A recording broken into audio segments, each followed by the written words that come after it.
Some lines in this video are from real soldiers or real interviews.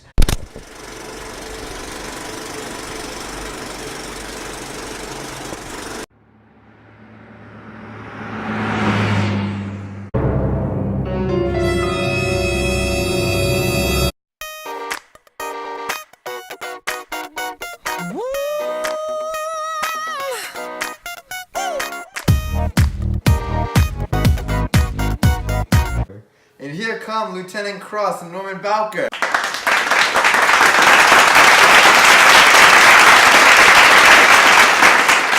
So Bowker, tell me about your experiences when you got home from war. I returned on the 4th of July. I was driving around in my father's Chevy. I was thinking about my girlfriend from high school, but sadly she got married. Sally Kramer.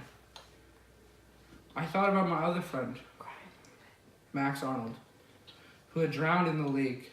I thought of my father, whose greatest hopes was that I would bring home medals from Vietnam so he would be satisfied. Would you mind sharing what happened to those medals? I won 7 medals in Vietnam, including Combat Infantry Badge, the Air Medal, the Army Commendation Medal, a Bronze Star, a Purple Heart, but sadly, not a Silver Star. What happened to the Silver Star? It was horrible, sad times. The weather was bad. All of a sudden, the sewage fields were set up. We were set up and started taking mortar fire rounds. When the 3rd round hit, my dear friend Kiowa began screaming. I saw Kiowa sink into the muck. I grabbed him by the boot to pull him out, yet Kiowa was lost, so I let him go in order to save myself from sinking deeper into the muck. That sounds horrible. Lieutenant Cross, what was your connection to Kiowa? I was so upset. I led my men to the dangerous riverbank, and a strong soldier, Kiowa, died as a result. Cross, what was the worst experience you encountered during the war? The My Lai massacre was definitely the worst. The U.S. soldiers went into a village and killed innocent people. Many soldiers raped and mutilated innocent young girls and women and then killed them.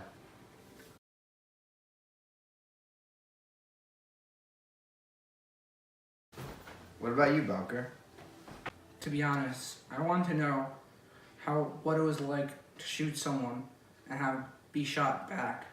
When you're 18, you think you'll never die. I had a rude awakening.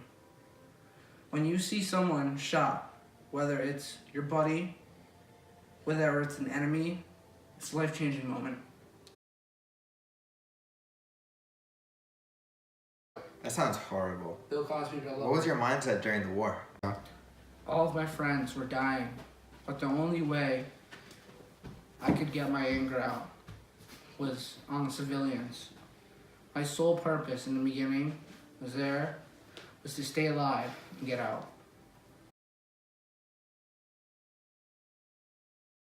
So Lieutenant Cross, during Richard Nixon's presidency, did you hear about anything that was going on at home? I wasn't too sure what was happening, but on November 3rd, 1963, I heard that Nixon introduced a new strategy called Vietnamization. Now, this was a strategy that aimed to reduce American involvement in the Vietnam War by transferring all military responsibilities to South Vietnam. Shortly after, in January 1973, the Nixon administration negotiated a peace agreement with North Vietnamese leaders.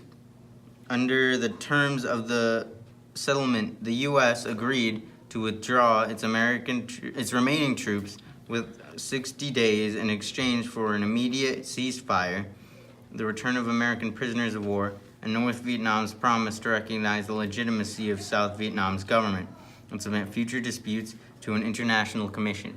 I read somewhere that 58,000 American soldiers were killed, 365,000 American soldiers were wounded, creating 423,000 American casualties in all, as well as 1.5 million Vietnamese had died.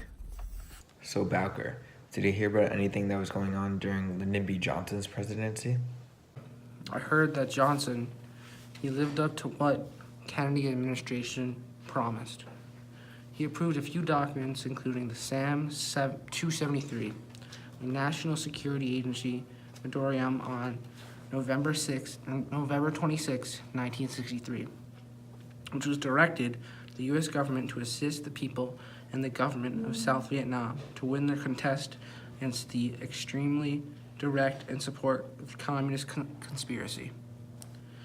When the construct surgery failed, Johnson began to escalate the U.S. commitments.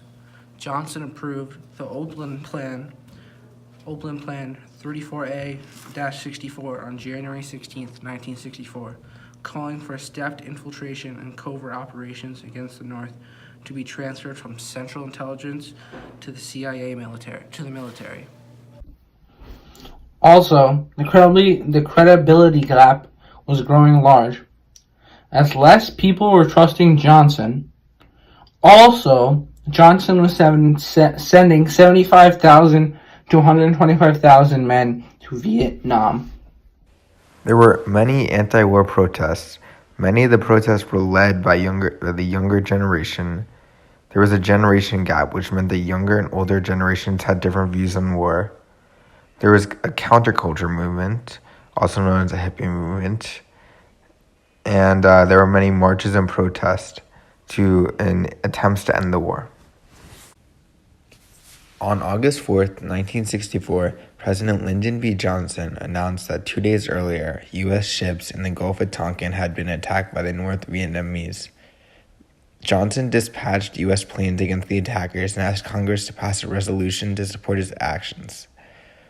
But with only 2 senators voting against it and unanimous support in the House, the Gulf of Tonkin resolution passed with an overwhelming majority. This was the start of the Vietnam War.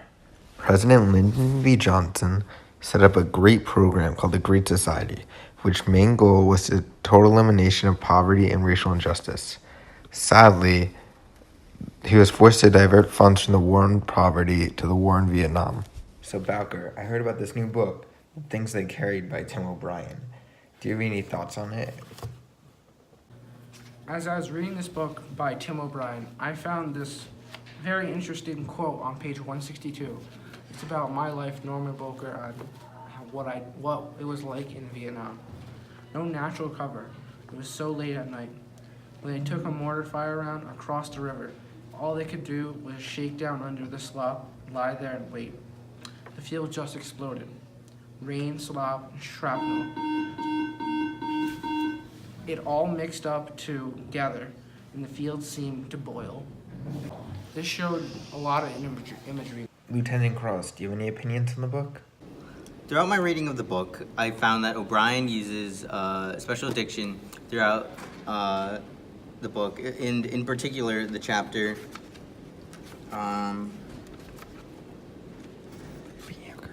Speaking of courage,